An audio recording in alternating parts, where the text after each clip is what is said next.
আসসালামাইকুম। বাংলাদেশ নারী উদ্যোক্তা ফোরামে সবাইকে স্বাগত জানাচ্ছি। আমি নীলাঞ্জনা চম্পা। একটা গল্প শোনাই। গল্পটা হচ্ছে একটা ছেলে, বয়স 16-17 হবে, না এরকম হবে না, আরও এরকম হবে। শুরু থেকেই বলি না। ওর বাবা মা অনেক ছোটোবেলায় বিয়ে হয়েছে, 12-13 বছরে বিয়ে হয়েছে। বাবা তখন 25-26 বছর বয়স, ওইরকম সময় বিয়ে হয়েছে। মানে একজন বয়স্ক ছেলের সাথে একটা ছোটো মেয়ের বিয়ে হয়েছে। তো দুজনে সংসার করছে, চেষ্টা করছে সংসারটা। প্রথম দিন থেকে মারামারি, কাটাকাটি, ঝগড়াঝাটি সব কিছু লেগে আছে একটার পর একটা। এই কারণ সেই কারণ।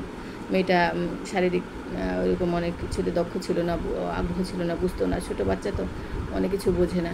তো পুরুষটা মেনে নিতে পারতো না। মার তো খুব, শ্বশুর বাড়ি গেছে সবাই কাজ ধরাই দিত, এই করো, এটা করো, সেটা করো। মেয়েটা অনেক যন্ত্রণা, ভালো লাগে না। তো পুরুষটা নানা রকমভাবে খোঁটা দেয়। মানে সে চায় 40 বছরের মহিলাদের মতো কাজ করাতে। মেয়েটা তো পারে না। তো যে কারণে মানে যেভাবেই হোক সংসারটা ভাঙে ঘরে এরকম করে করে একটা বাচ্চা হলো। বাচ্চা হওয়ার পরে মানে এইসব সংসারকে পাপিষ্টদের ভাগ্য যে একদিনেই 1 বছর মনে হয় যন্ত্রণাগুলি, ঠিক আছে। তো একটা বাচ্চা হলো, ছেলে হলো। ছেলেটা 3-4 পর্যন্ত ভালো ছিল, 3-4 পর্যন্ত ভালো ছিল। তারপর মা অনেক শখ করে একটা ভালো স্কুলে ভর্তি করলো, যে ভালো স্কুলে আমার বাচ্চা পড়বে। তো পরিবার সবাই না করে, আসা যাওয়া, গাড়ি ভাড়া, দূর, এত দূরে যাওয়া দরকার নাই। তো মহিলা বললো যে না, আমি তো সেলাই কাজ করি, পারি কিছু কিছু, আমি ছেলেটাকে স্কুল নিয়ে যাব, সমস্যা নাই, আমার টাকা দিয়ে পড়াবো, বাবা কিছু দেবে, আমি দেবো। তো এরকম করে দুজনে চেষ্টা করলো যে হ্যাঁ ঠিক আছে। কিন্তু পুরুষটা খুব রাগ, এত ভালো স্কুলে কেন দেবো, আমি এত গাড়ি ভাড়া কেন খরচ করবো। তো মহিলা তো ছোটো ছিল, বুঝতো না যে আসলে গাড়ি ভাড়া কী যাচ্ছে। সে চাচ্ছে আমার বাচ্চাটা ভালো স্কুলে পড়বে। এই আমি যেহেতু পড়তে পারি নাই, সেও পড়তে পারে না বেশি, তো আমার বাচ্চাটা পড়বে। সেই এখন কী করলো, সেই বাচ্চাটা স্কুলে আসে যায়। তো ওই পুরুষটা খুব খারাপ ছিল, মহিলাকে একদম সহ্য করতে পারতো না। এক প্রকার প্রতিশোধ নেওয়ার জন্য। ওর ফ্যামিলি একটু ভালো আর ওর ফ্যামিলি একটু গরিব। তো ওরা দিতে চাইছে, প্রথমে যখন বিয়ের প্রস্তাবটা দিতে চায় না। তো পরবর্তীতে মানে কষ্ট করে হ্যান্ডেল করেছে, নিয়েছে। মেয়েটাকে অনেক পটায় রাজি করাইছে। তো নিল। তো খুব সুখে রাখবে, খুব দেখাবে। তো বিয়ের পরে বলে আমি তোমাকে প্রতিশোধ নেওয়ার জন্য বিয়ে করেছি, তোমার ফ্যামিলি দিতে চায় না, সবাই রাগারাগি করছে এই জন্য। তো মেয়েটা বুঝতে পারলো, একটা মহিলা যদি বোঝে যে আমাকে আমার স্বামী প্রতিশোধ নেওয়ার জন্য বিয়ে করেছে, আমি কি সেখানে সুখে থাকবো পারবো? ঠিক আছে। এখন যা হোক, তো সেই ছেলেটা ভালো ছিল মোটামুটি, আর ওই পুরুষটার চরিত্র খারাপ ছিল। ওই পুরুষটা ছেলেটা 2-3 হওয়ার আগে 2-3 মেয়ের সাথে পরকীয়া জড়িয়েছে। তো মহিলা কান্নাকাটি করে অনেক কিছু রিকোয়েস্ট করে তাকে পথে ফিরিয়েছে, আসছে আবার। আজকে একজনের কাছ থেকে নিয়ে এসে কালকে আরেকজনের সাথে, কালকে আরেকজনের কাছ থেকে নিয়ে এসে পরশুদিন কাজের বুয়ার সাথে, মানে কারো না কারোর সাথে ওর রিলেশন হয়ে যায়। যাকে দেখে তার সাথে তার প্রেমে পড়ে যায় পুরুষটা। এমন কিছু পুরুষ আছে না, ওই যে আলুর দোষ কখনো যায় না, আলুর দোষ কখনো যায় না। এখন আলুর দোষটা কি জানেন, মানে সবাইকে ভালো লাগে, সবার সাথে মেশে। আলু কিন্তু শুধু চা ছাড়া সবটাই খাওয়া যায়। হ্যাঁ, চা আর মিষ্টি জাতীয় জিনিস ছাড়া সবটার সাথে খাওয়া যায়, তাই না? সব তরকারিতে আলু যায়, শাকের সাথেও আলু যায়, এরকম। তো এখন ওই যে সবসময় খারাপ ছিল। তো ওটার জন্য ওনার ওই মহিলা সবসময় মন খারাপ করে থাকতো যে আমার স্বামীর এমন দোষ। তো হঠাৎ কী হলো, পাশ কেটে যায় না, শুধু ছেলেটার বেলায় যায়, আর অন্য সব পরে বলবো। তো এখন ওই ছেলেটা বড় হলো, 3-4 যখন উঠে ভালো স্কুলে ভর্তি করলো, তখন হঠাৎ করে পুরুষটা একদিন এসে বলে কি, তুমি স্কুলে যাবে না। তো মহিলা বললো কেন? বলে না, রোজ রোজ বাচ্চার সাথে স্কুলে যাবে না, বাচ্চাকে একা ছেড়ে দাও, ও একাই যেতে, বড় হচ্ছে না ছেলে মানুষ, আটকে রেখে লাভ কী। ওই আশেপাশে ওর অনেক বন্ধুরা বুদ্ধি দিয়েছে যে বউ রোজ রোজ স্কুলে যায়, দেখ কার সাথে কথা বলে, তোর বউ তো দেখতে খারাপ না, তারপরে আবার ওখানে সব বয়স কম, দেখ কার সাথে আবার পালায় যায়, এরকম নানা রকম বুদ্ধি দিয়েছি। হঠাৎ করে পুরুষের মন চেঞ্জ হওয়া মানে কি, নিশ্চয়ই বন্ধুদের কোনো চলে, যাদের সাথে গাঁজাখোর, নেশাখোর, মদখোর, এগুলি কি ভালো বুদ্ধি দেবে কাউকে? ভালো বুদ্ধি দেবে না। তো ওগুলি বুদ্ধি দিয়েছে। ওগুলো পুরুষটা আবার জুয়া খেলতো, মদ খেত, অনেক নেশা খারাপ করতো। তো এই মানুষটার কাছে তো ভালো কিছু আশা করবেন না। তো মহিলাকে বলবো তোরা পিটাবো, তুই বেরোবি না, বাচ্চা একা ছেড়ে দিই, বাবা বাচ্চা একা স্কুল যাবে, পালে আমি দিয়ে আসবো, নাহলে একা যাবে, ওর বন্ধুদের সাথে যাবে। ঠিক আছে, এই যে হলো কাল, ছেলেটা নষ্টের জন্য এই হলো কাল। তো ছেলেটা কীভাবে নষ্ট হলো সেটাই বলছি। সেই ছেলেটা একা একা স্কুলে যাচ্ছে, বন্ধুরা কী খাচ্ছে সেও খাচ্ছে, বন্ধুরা কী করছে সেও তাই করছে। এখন তো বোঝেন কীভাবে। মা খুব গর্ব করে বলে, আমার ছেলের মতো ব্রিলিয়ান্ট কেউ নাই, আমার ছেলের মতো ভালো কেউ নাই, সবার কাছে বলে। তার হ্যান্ডরাইটিং সুন্দর, তার হাতের লেখা সুন্দর, তারপরে তার ওই যে কী বলবো ছবি আঁকা সুন্দর, সব কিছু তার সুন্দর। এই জন্য সে খুব প্রশংসা করে সবার কাছে যে আমার ছেলের মতো কেউ নাই। হ্যাঁ, মা খুব আশায় বসে, ছেলে খুব ভালো রেজাল্ট করে। জিজ্ঞেস করে, বাবা লিখছে পরীক্ষায়? হ্যাঁ সব লিখছি মা, কোনো চিন্তা করো না। তারপর দেখে রেজাল্ট খারাপ। বলে কী রে, তোর আগে আস্তে আস্তে রেজাল্ট খারাপ হয় কেন? এখন বাবাকে বলে যে আমি ওর সাথে স্কুলে যাবো, স্কুলে কী করে দেখবো? বলে না, আর পাহাড় দিয়ে লাভ নেই, ও যা করবে ভালো করবে, সমস্যা নেই। এখন ছেলেটা কী করতো ছোটোবেলায়, 10 টাকা টিফিনের 10 টাকা বাঁচলেও, 5 টাকা বাঁচলেও টিফিনে 20 টাকা করে খেতে দিত। তো 10 টাকা 5 টাকা যাই বাঁচতো মাকে এনে দিত যে মা তুমি এটা নাও, আমার খাওয়া লাগে নাই বা আমার ওই খাওয়ার পছন্দ হয় না, খাই না। তো মা নিত। তো 4-5 দিন দেওয়ার পরে, 4-5 দিন আর একটু বেশি দেওয়ার পরে ওই পুরুষটা দেখে ফেলছে একদিন। হ্যাঁ, ভাত খাচ্ছিল দুপুরবেলা, ছেলে স্কুল থেকে সে মনে হয় যে আমার 5 টাকা বেচছি মেয়েরা। তো ওই পুরুষটা দেখে কপাল কুচকায় ফেলছে, কী ব্যাপার? পরে ছেলেকে ডাক দিয়ে বলে, মায়ের সামনে বলে, কত বড় অপদার্থ দেখেন, মানে ছেলেটা নষ্ট করার জন্য বাপটা কত বড় অপদার্থ। সে দেখে বলে কি, তোকে পড়ার টেবিল বানিয়ে দিছি না? বলে হ্যাঁ। সেখানে ডয়ের আছে না? বলে হ্যাঁ। সেখানে তালা সিস্টেম আছে, কী জন্য দিলাম? সেদিন বলছিলাম না টেবিল আনার পর পড়ার টেবিল এনে দিলাম, বললাম যে এই ডরে তোর টাকা পয়সা সব রাখবি। ও বলে আমি টাকা পয়সা কই পাই? বলে এই যে টিফিনে বাঁচাস, মাকে দেশ কেন? তোর টাকা ডরে রাখতে পারিস না, তোর টাকা তোর ডরে রাখবি। তো যেহেতু বাবা খুব কড়া, বাবার নিয়ম খুব কড়া, তো ছেলেটা টাকা নিজে ডরে রাখে। শুরু হলো আর এক কাল। তো টাকা এরকম জমায়, এখনও করে কি ওই ছেলেটা? পরে মা জানতে পেরেছে ওই টাকাগুলি ও খরচ করে না, মানে টিফিনের টাকা টিফিনও খায় না। আর কি করে, ওই যে স্কুলে যায় আসে ডেলি 40 টাকা গাড়ি ভাড়া, ওটাও সে জমায়, হেঁটে হেঁটে যায়, হেঁটে হেঁটে আসে। মা দেখে ছেলেটা কেমন হয়ে গেছে, চেঞ্জ হয়ে গেছে, কেমন যেন লাগে দেখতে। গায়ে থেকে সিগারেটের গন্ধ আসে অনেক সময় মাথা থেকে, যখন চুল আঁচড়াতে যায় বাবা মা আদর করে অনেক সময় চুল আঁচড়াই দেয়। কী ব্যাপার তোর গায়ে গন্ধ? বলে কিছু না মা, কিচ্ছু না। মানে এটা হলো 8-9 গল্প আর কি, ধীরে ধীরে যখন আর কি হচ্ছে, যখন সিগারেটের গন্ধ পায়। তো লম্বা হয়ে গেছে, মা চুল আঁচড়াতে পারে না। বাবা তুই ফুলে বাবা আশ্বাস কেন, দেখতে কেমন লাগে ওইরকম এই বুলবুলি পাখির মতো মাথায় লম্বা করে রাখো চুল, এটি দেখলে সারা বকবে, তুই চুল মা মাঝে মাঝে চুল আশ্রয় দিত, এভাবে আশ্রা কেমন দেখা যায় তোকে? তো বলো না সমস্যা নেই মা, আমি বড়ো হয়েছি না, আমি সব বুঝি, আর এরকম চলে। তো মা একদিন সিগারেটের গন্ধ পেয়ে জিজ্ঞেস করলো, বাবা তুই আমার মাথায় হাত দিয়ে কসম করে বল তুই সিগারেট খাস না? আমি তো সিগারেট গন্ধ তোর মাথায় পাচ্ছি। ছেলে মায়ের মাথায় হাত দিয়ে সুন্দর করে বলে, না মা আমি কোনো দিন সিগারেট খাই না, মিথ্যা কথা, আমি কখনো খাই না, তুমি ভুল দেখছো, এটা পারফিউমের গন্ধ। 3-4 দিন এরকম ছেলেটা বলেছে। তাহলে দেখেন কত বড় অপদার্থ হইলে সে মায়ের মাথায় হাত দিয়ে মিথ্যা কথা বলে। এটা ধরা পড়ছে কখন? 2-3 বছর পর তাকে ডাক্তার দেখাতে হয়েছে, ওর বাবা ডাক্তার দেখিয়েছে, ওই মা চলে যাওয়ার পর তখন সে স্বীকার করছে যে আমি আরও 2-3 বছর আগে থেকে খাই। অথচ মা কিন্তু ধরতে পেরেছিল, কিন্তু মাকে সে বুঝতে দেয় নাই। ঠিক আছে, যাই হোক, এই হলো। তো ওই ছেলেটা আসে যায়, এখন ওই যে টাকাটা সে জমায়, সেই টাকাটা দিয়ে সে নেশা খায়, আবার এটা সেটা খায়। তো ছেলেটা চেহারা নষ্ট হয়ে যাচ্ছে দিন দিন, কেমন জানি লাগছে, বিমর্ষ লাগছে। মা বলছে তুই এমন হচ্ছিস কেন, তুই কী খাওয়া রে, কোথায় ঘুরো, এত দেরি করে আসো কেন স্কুল থেকে? বলে না আজকে অনেক ক্লাস ছিল, আজকে স্পেশাল ক্লাস ছিল, অমুক তমুক। ঠিক আছে, তো এটা বলে বলে মাকে ফাঁকি দেয়। তো যাই হোক, এর ভিতরে ওদের যে দুজনের সংসার মাশাআল্লাহ বিএনপি আর আওয়ামী লীগের মতো মারামারি কাটাকাটি সারাক্ষণ লেগেই থাকে, প্রতিদিন মারামারি কাটাকাটি। ঠিক আছে, তো অনেক সময় ছেলেটা সামনে মারতো, পেছনে মারতো। তো ওই পুরুষটা দোষ ছিল কি, সে নেশা করতো, সে জুয়া খেলতো, আর মহিলা মানা করতো। ওই দেখা যায় 5 দিন ঘরে আসে না, তো মহিলা আসার পর জিজ্ঞেস করতো কই ছিলা, কী করছো, কার সাথে ছিলা? আর তো লাগে ঝগড়া মারামারি, আমি ব্যবসার কাছে ছিলাম। তো মহিলা ওর বন্ধুবান্ধবের কাছে জিজ্ঞেস করতো, শুনতো যে ও তো জুয়া খেলছে, ও তো অমুক খারাপ মহিলার কাছে গেছে, অমুক করছে তমুক করছে। ওটা শোনার পর তো মহিলার মাথা ঠিক থাকে না, তো মহিলা ঝগড়া করতো। তো করার পরে সে মানে জিজ্ঞেস করলে সাথে সাথে মায়ের। তো ওই ছেলেটা মাঝে মাঝে স্কুল যেতে চেত না, মা আমি গেলে মানে একটু হলে মায়ের জন্য মায়া ছিল, যে মা আমি গেলে তোমাকে আব্বু মারবে। তো মা বুঝাই পাঠাইতো, সমস্যা নেই যাও। তো একদিন স্কুলে গিয়ে এরকম কান্না করে, যখন 5-এ পড়ে এরকম একদিন স্কুলে গিয়ে কান্না করছে। স্যার জিজ্ঞেস করে কেন কান্না করছো? বলে স্যার আমরা চলে আসার পর আব্বু আম্মুকে মারে, আমার আম্মুকে যদি মেরে ফেলে তাহলে আম্মুকেই পাবো। পরে স্যার কল দিয়েছে মহিলাকে যে কী ব্যাপার আপনারা নাকি মারামারি করেন, এগুলো বাচ্চা এসে ক্লাস করতে পারে না, পড়তে পারে না, বাচ্চা কান্না করছে। পরে মহিলা বুঝাই বলে যে স্যার এই অবস্থা।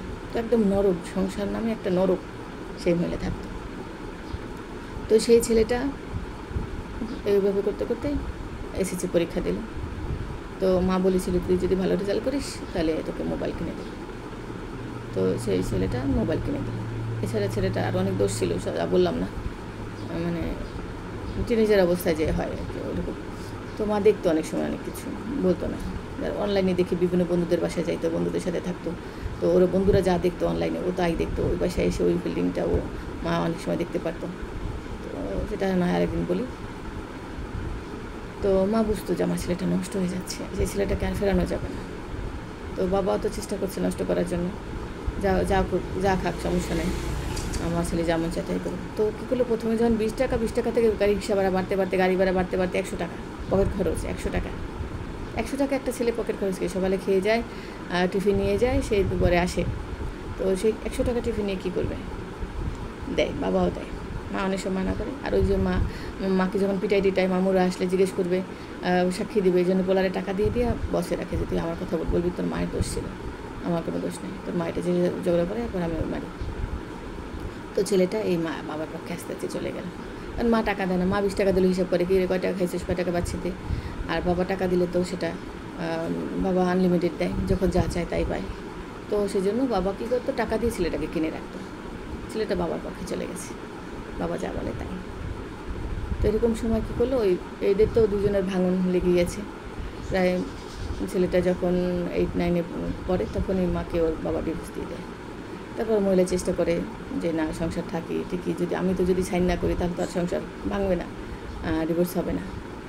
তো মহিলা অপেক্ষা করে 3-4 বছর দেখে যে পুরুষটা ডিভোর্স লেটার পাঠিয়ে দিয়েছে বাসায়, যে সাইন করতেই হবে, যে কোনো মূল্যে সাইন করে ঘর থেকে বের হতেই হবে।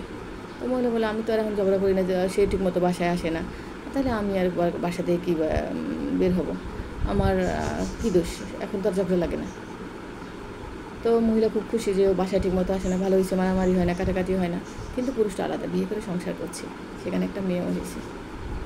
এই মহিলাই জানতে পারে পরে যে এত ডিভোর্স করে কেন, নিশ্চয়ই সাইন করতে বলে। বিয়ে তো ডিভোর্স হয়েছে, ডিভোর্স হওয়ার পর একটা বাচ্চাও হয়েছে, একটা মেয়ে সন্তান হয়েছে। তাহলে সেই যদি ডিভোর্স দেওয়ার পর বাচ্চা হয় তাহলে ডিভোর্স কীভাবে থাকে, ডিভোর্স কে থাকে, তো ডিভোর্স তো ভেঙে যায়। তো বলে না, সেই যে ডিভোর্স দিয়েছি সেটাই হবে, তাইলে ওই আমার কাগজে সাইন করতে হবে। তো একে দিয়ে পাঠায়, ওকে দিয়ে পাঠায় কাগজ। একজন স্বামী যদি বিভিন্ন মানুষকে দিয়ে ডিভোর্স লেটার পাঠায় সাইন করার জন্য, ওই সংসার কি টেকে? ওই সংসার কখনোই টেকে না। তো মহিলা কান্না করে আর থাকে যে না আমার থাকতে হবে, যে কোনো মূল্যে এই সংসারটি করতে হবে। তো এই সংসারটা করার জন্য সে চেষ্টা করে, কিন্তু পারে না। শেষ পর্যন্ত কী করছে, ওই মহিলার শ্বশুর, সে ওই ঘরের যে আলাদা ভাড়া থাকে, বাসার একটু দূরেই থাকে, ওই বাচ্চা কোলে নিয়ে চলে আসে দেখাতে যে তুমি বের হচ্ছ না কেন। শ্বশুরও আবার পোলার পক্ষে, পোলা টাকা দেয়, যা খুশি করে। পোলার শ্বশুরটাও ছিল লুচ্চা, কাজের বউকে জড়াই ধরে, এটা করে সেটা করে, আকাম কুকাম করে। বাবা মানে পোলায় ঝগড়া করে খেদাই পাঠাই দেয়। হ্যাঁ, তো আবার চলে আসে, মানে সব পোলার পক্ষে। এটা করার পরে এখন ওই শ্বশুর আসছে কোলে নিয়ে, যে এই আরেক ঘরের বাচ্চা। হ্যাঁ, সেই বাচ্চা আবার কোলে নিছে কেন, সেই বাচ্চা ফর্সা হয়েছে। আর এই যে ঘরের বাচ্চা মেয়ে হয়েছে সে কালো হয়েছে। কালো হবে কেন, তার ছেলে কালো, বউ কালো, তাতে কি সন্তান সাদা হবে? তো এখন পোলা যে বিয়ে করছে সেটা আবার ফর্সা বউ, সুন্দর না কিন্তু ফর্সা। ঠিক আছে, এবারটা মা চালার জন্য শান্তি পাচ্ছে না। তো এই ফেরিওয়ালার জন্য কথা বলা যায় না। তো ফেরিওয়ালার জন্য যেমন সমস্যা, গলায় সমস্যা, মানে নানা সমস্যা, ভিডিও করতে গেলে হাজারটা সমস্যা। যাই হোক, এখন সেই ছেলেটা মানে ওই ঘরে মেয়েটা ফর্সা হয়েছে, তো দাদা কোলে নিয়ে গর্বের সাথে হাঁটছে। আমার ছেলে দ্বিতীয় বিয়ে করেছে, সেখানে নাতিন হয়েছে, সে মেয়ে নিয়ে সে হাঁটে। ওই মেয়ে যে হয়েছে এক হাসপাতালে, আর এক হাসপাতালে ওই বউ, 2 হাসপাতালে 2 মাইয়া। লাকি পার্সন, দেখছেন। কিন্তু এই বড় বউ জানে না যে সে আবার বিয়ে করছে, ওখানে মেয়ে হয়েছে। তো এটা নিয়ে সমস্যা। এখন যে শুনতে পাচ্ছে মহিলা, এখন তো আর থাকবেই না 1 সেকেন্ড, যে সে বিয়ে করছে, মেয়েও নিয়ে চলে আসছে, তাহলে এই সতীনের সংসার তো আমি থাকবো না।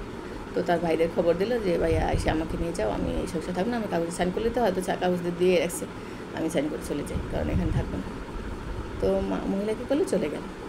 আর ছেলেকে বলছে তুমি যাবে, বলছে না আমি বাবার কাছে থাকবো। বাবাও বুঝেছে, কান্নাকাটি করছে যে তুই আমার কাছে থাকবি, আমার সন্তান, আমার বাড়ি তুই পাবি, ও নিজের বাড়ি তুই পাবি। ঠিক আছে, বাড়ি কিন্তু মহিলার কেনা, মহিলার টাকা না হলে বাড়ি হতো না, বেশি টাকা মহিলার। তো যা হোক, এখন সে বলে যে না তুই আমার থাকবে অমুক তমুক। আচ্ছা বাচ্চা আমি সব রেখে দেবো, ঠিক আছে রাখো। বাচ্চা সে রাখছে, মহিলা চলে গেছে, সে বলছে তার বাবার বাড়ি চলে গেছে। তো এখন সেই পুরুষটা কী করলো, যাকে বিয়ে করছে তাকে নিয়ে আসছে। আর ওই তাকে নিয়ে আসার আগে, মানে ওই বাসা ছাড়ার আগে 2-1 মাসের জন্য তার বোনকে এনেছে। তার বোন বলে যে, বোনকে বললো যে ননস আর কি, বললো যে আপা আমি তো চলে যাচ্ছি, মহিলা বলে যাচ্ছে যে আপা আমার বাচ্চাগুলোকে আপনি দেখবেন। বলে হ্যাঁ সমস্যা নাই, ওই মহিলার আইতে দেবো, একবার ঠ্যাং ভেঙে দেবো, ও তো সংসার ভাঙছে। অথচ এই মহিলা কিন্তু আগে অনেকবার চেষ্টা করছে সংসার ভাঙতে, তাও আপা আপা বলছে, চলে যা তুই বাইরে বাইরে এরকম বলছে। তারপর আসার সময় একটা দাবি ছিল যে না, যেহেতু ফুপু তো আদর করতে পারে আমার ছেলে মেয়েগুলিকে এরকম। তো মহিলা রেখে আসে, ঠিক আছে আপনি রাখেন। তো মেয়েটাও ছোটো, মেয়েটা প্রায় 4-5 বছর ছোটোটা, আর বড়োটা ছেলে তো বড়, 9-এ পড়ে, 9-এ না এসএসসি পরীক্ষা দিয়েছে, এসএসসি পরীক্ষা দিয়েছে, ইন্টারে পড়ছে এরকম। তো যা হোক, এখন সেই মেয়েটা কী করলো, থাকছে ফুপুর কাছে। ফুপু কী করে, তাকে লাকড়ি চুলা রান্না করায়, ছোট্ট 4 বছরের মেয়ে দিয়ে পা পোড়ায় ফেলছে। তো মেয়েটা একদম ফোন করে কান্না করছে, মামু আমার পা পোড়া দিয়েছি ফুপু। বলছে চলে আসো। তো আর একটা মেয়ে ছিল, বড় মেয়ে, সে ওকে নিয়ে চলে আসছে, পালিয়ে চলে আসছে। মারে, শুধু মারে, বাবা সৎমাকে আনবে, সৎমা তো ভাগ্নি নিয়ে এসে, ওই ফুপুর মেয়ে আবার, সে বিবাহিত, আর এক সংসারে বিয়ে করেছে, সেখানে সংসার টিকে নাই, চলে আসছে, প্রায় ওই ছেলে থেকে 5-7 বছরের বড়। তো সেই মেয়েকে নিয়ে আসছে, যা হোক আনছে। এখন ওই ছেলের সাথে এই মেয়ের সাথে সেই ফুপু বিয়ে দেয়, মানে তার নিজের মেয়ের সাথে ভাতিজার সাথে বিয়ে দেয়, কারণ বাড়িটা পাবে। আর ওই ছেলে ওই মেয়ের সাথে গন্ডমন্ড করে, উল্টাপাল্টা করে, বিয়ের আগেই বাচ্চা পেটে এনে ফেলে, বুঝলেন তো। সেটা মা কিন্তু কিচ্ছু জানে না। মাকে বলেছে তুমি যাও, সমস্যা নাই, এই বাড়ি তোমার বাড়ি, তুমিই পাবে, তোমার টেনশন নাই, আর ওই মহিলা কোনোদিন এই ঘরে আসতে পারবে না, তুমি টেনশন করো না। অথচ সে কী করেছে, বাবার ছেলে, বাবার মতো সে ওই মেয়ের সাথে গন্ডমন্ড করে, অবৈধ সম্পর্ক করে, সেখানে বাচ্চাও বানায়, বাধ্য হয়ে তাকে বিয়ে করে, সেখানে সংসার করছে। হঠাৎ করে মাকে একদিন এসে মায়ের সামনে অবস্থা, মাকে দেখতে আসছে। তো মা, সেও আলাদা বিয়ে করেছে, আলাদা থাকছে। তো কী হয়েছে বাবা, বলে যে বলে তোর চেহারা এমন লাগে কেন, দেখতে বিবাহিত পুরুষের চেহারা কেমন জানি হয়ে যায় না, শরীর টরীর কেমন ভেঙে গেছে অল্প বয়সে। পরে বলে এমন হয়েছে কেন, বলে কিছু না। কিছুদিন পরে মাকে মোবাইলে মেসেজ দিয়ে বলে যে মা আমি ওকে পছন্দ করি। মা অবাক, যে ফুপু তোর চেয়েছিল আমার সংসারটা ভাঙে, সে ভেঙে জিতে গেল, আর সে তার মেয়ে বিবাহিত, আবার অন্য আরেক জায়গায় সংসার করেছে, সেই মেয়ে আর তোর বয়সে বড়, তুই কী বলস? বলে হ্যাঁ, ও যে ফেসে গেছে এটা বলতে পারে না। যাই হোক, ফেসে তো যাবে, পাপের ফল না, পাপের ফল পাপের মতোই আসবে, এই করে সে থাকে। তো মা সে শোনার পরে যে আসবেই না, তো ওকে ছাড়বি না, ঠিক আছে তোকে তেজ্য করলাম। মা ওকে তেজ্য করে দিয়েছে। মা পরিচয় দেয় না কারো কাছে যে সন্তান আমার, কাউকে জিজ্ঞেস করলে বলে না। তো গেছে, সেই সময় থাকছে এখানে। আর প্রতিদিন শোনা যায় একটা না একটা বিপদ হচ্ছে, একটা মানে কোনো না কোনো মাধ্যমে 2-1টা খবর শোনা যায়। হ্যাঁ, তো শেষে এখন ওই ঘরে বাচ্চাও হয়েছে, বাচ্চা পালে, হ্যাঁ, আর বাপে টাকা দিয়ে ওই ছেলের সংসার চালায়। পোলার কামাই খাবে, মাকে তাড়িয়ে দিয়েছে, পোলা আমারে কামাই করে খাওয়াবে, পোলার সংসারে সব খরচ বাবা দেয়, ঠিক আছে। এখন কেমন লাগে, ছেলে বড় হলে বাবা মা, ছেলে অনার্স পড়া, ছেলে যদি মাস্টার্স করে, ছেলে কামাই করে বাবা মা খাওয়াবে, সেই ছেলে সংসার যদি বাবা টানতে হয় গাড়ি ভাড়া, আর সেই ছেলেও ঠেডার করে ঠেডা। হ্যাঁ, তো ওই মেয়ে নিয়ে সংসার করছে, মার কাছে আসে না, মাকে লাগবে না। মা কী করবে, মা তো কদিন পর মরেই যাবে, মা আর এক সংসার চলে গেছে, মাকে মায়া করে লাভ কি, ঠিক আছে। তো এরকম ও বাবা লোভও দেখাইছে, তুই যদি আমার কাছে থাকোস তাহলে তোকে আমি অমুক জায়গায় ফ্ল্যাট কিনেছি তোকে দেবো, অমুক জায়গায় জায়গা কিনেছি তোর নামে লিখে দেবো, তোমার কাছে কোনো দিন যাবে না, সে ওটা পাবে, সে আশা বসে আছে, ঠিক আছে। আর এই মহিলা যে 2টা মেয়ে নিয়ে অনেক জায়গায় দূরে থাকে, কষ্ট করে, নিজের জীবন চালাতে অনেক যুদ্ধ করছে, আর এক সংসারে এসেছে, সেই সংসারে কি সে ভালো আছে? ভালো নয়, সেখানে স্বামী ভালো না, সে টাকার লোভে বিয়ে করছে, বউ ভাবছিল যে বাড়িওয়ালা দেখে বিয়ে করবো, তার কাছ থেকে অনেক সম্পদ পাবো, সে পায় নাই, যা টাকা পয়সা ছিল ভেঙে টেঙে খেয়ে সে এখন আস্তে আস্তে করছে আর একটা বিয়ে করার খোঁজে। সে আগেও আরও 2টা বিয়ে করেছিল, সে আর একটা বিয়ে করবে। কারণ এখানে সন্তানরা ছেলে মেয়ে 2টা বড় বড় মেয়ে বাসায়, সেই মেয়ের সাথে তার এসে থাকতে লজ্জা লাগে, তার মানুষের কাছে পরিচয় দিতে। বিবাহিত মহিলাকে বিয়ে করছে, পুরুষ মানুষ নিত্য নতুন মেয়ে বিয়ে করবে, কেন বিবাহিত মহিলার বিয়ে করে থাকবে, তার একটা প্রেস্টিজে লাগে। সে আস্তে আস্তে ঘুরছে কীভাবে ওই মহিলার সাথে অনেক নির্যাতন মারামারি কাটাকাটি করে টাকা পয়সা সব খেয়ে আস্তে আস্তে ঘুরছে, আরও বিয়ে করবে, অন্য মেয়েদের সাথে সম্পর্ক করছে। ঠিক আছে, তাহলে আজকে গল্পটা এখানেই থেমে যাক, বাকিটা পরে বলি। 20 মিনিট হয়ে গেছে। তো কেন বললাম যে আমাদের ভুল ডিসিশনের জন্য আমাদের সন্তানগুলি নষ্ট হয়, আমাদের জন্য আমরা নিজের পাপের জন্য নিজের সন্তানগুলিকে জাহান্নামে ফেলাই। এই যে ছেলেটা স্বপ্ন ছিল মায়ের একমাত্র ধন হবে, ভালো ছোট্ট বয়সে মা হয়ে সে চিন্তা করেছিল যে এই সন্তান আমার ঢাল হয়ে থাকবে, পেল। আর যেই বাবা লোভী লোভ বানিয়ে সন্ধ্যাটাকে নষ্ট করে ফেললো, তার ফিউচারটাকে নষ্ট করে ফেললো, সে কি শান্তি পাবে? তো এখানে মায়ের কি দোষ ছিল? মা সন্তানকে বিশ্বাস করেছিল যে আমার সন্তান ভালো হবে, আমার মতো হবে। সে বলেছে আমি তোমার ছেলে, তোমার মতো হব। কি হলি তো বাবার মতো, কারণ টাকার লোভ, বাবা লোভ দেখিয়েছে। তো একটা ছোট্ট বাচ্চাকে কীভাবে বাবা নষ্ট করে ফেললো। তো আজকে আমাদের প্যারেন্টিং প্রোগ্রাম গেল, সেদিন আমরা এই গল্পটা বলতে চেয়েছিলাম, বলতে পারিনি, যে একটা বাবা মাকে কতটা দক্ষ হলে সেই বাবা মা সন্তানটাকে আগলে রাখতে পারে। কিন্তু একটা বাচ্চা নষ্ট হওয়ার জন্য আবার ওই বাবা মাই দায়ী। বাবা মাই যদি পথভ্রষ্ট করে ছেলেকে মেয়েকে, যে মা তুই আমার কথা শুনবি, আমার মতো করে চলবি। এখন একজন নেশাখোর, একজন জুয়াখোর, একজন চরিত্রহীন পুরুষ কীভাবে একটা ভালো সন্তান জন্ম দেবে, কীভাবে একটা ভালো ছেলে বানাবে? সে নিজেই তো ভালো না, সে নিজে বিজনেস করছে ভালো। একজন বিজনেসম্যান মানে কি সব কিছুতে ভালো হবে? ঠিক আছে, মসজিদের হুজুর হলে কি তার চরিত্র ভালো হবে? নামাজ পড়ালে কি তার চরিত্র ভালো হবে? তো চরিত্রটা আলাদা। তো একজন বাবা যদি চায় যে আমার স্ত্রীকে আমি ভালোবাসবো, কেউ রাখতে পারবে না। আবার স্ত্রীর দোষ যদি সারাদিন খোঁজে, দোষে শেষ হবে না। ঠিক আছে, আবার স্ত্রী যদি চায় স্বামীর দোষ খুঁজবে, দোষের শেষ নেই। মহিলার দোষ কী ছিল সংসারে? এই গল্পের সারমর্ম কি? মহিলার দোষ ছিল যে পুরুষ কেন জুয়া খেলবে, তার স্বামী ভালো থাকবে, বাবা মার সাথে গর্ব করে বলবে যে মা আমার স্বামী ভালো, আমার স্বামী জুয়া খেলে না, আমার স্বামী সব থেকে ভালো। এটা মহিলা বলতে চেয়েছিল, যার জন্য যুদ্ধ করেছিল যে তুমি কেন খেলবে, কেন খারাপ পথে যাবে। সে বলে আমি পুরুষ, আমার শখ, পুরুষের টাকা হইলে সব করতে পারে, আমার টাকা আছে আমি সব করবো। অথচ এক সময় ছিল কামলা, মানুষের বাসায় কাজ করতো, এই মানুষের দোকানে কাজ করতো। সেইটাকে ওয়াইফ বুঝিয়ে টুজিয়ে যেভাবে পারুক তাকে একটা ভালো বুদ্ধি দিয়ে হোক, টাকা পয়সা যেমনি হোক তাকে দিয়ে সাহায্য করেছে, তুমি বড় ব্যবসা করো। তো ব্যবসা করেছিলে, কী করলো? তাকেও খেদাইলো, আর সুন্দর একটা ছেলে ভবিষ্যৎ নষ্ট করে দিল। একটা মেধাবী ছেলের দিন শেষ। ওই ছেলেটা শুনেছি পরীক্ষা দিয়েছে অনেকবার, টেকে নাই, পাশ করে নাই, পরে অন্য কলেজে ওই ভালো হলো, উত্তরায় ভালো একটা কলেজে চান্স পেয়েছিল।